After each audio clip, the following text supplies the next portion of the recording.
Welcome to the Salmon Runs YouTube. Enjoy the video. You start by opening Loklok with the video queued and your subtitle file accessible. This is critical so you don't interrupt playback.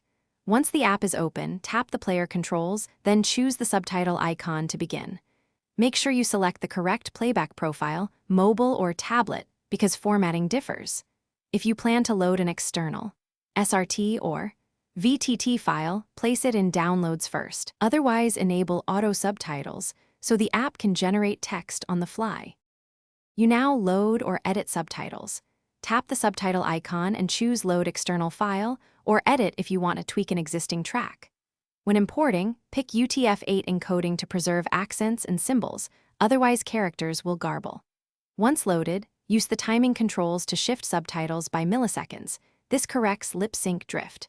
If lines overlap, split long entries into shorter lines.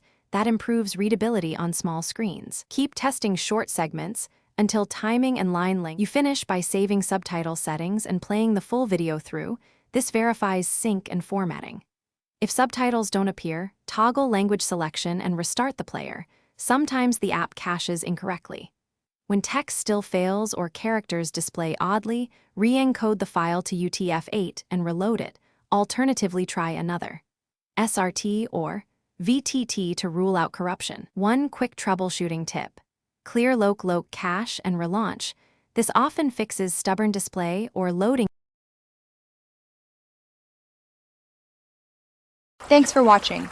Consider subscribing if we helped you.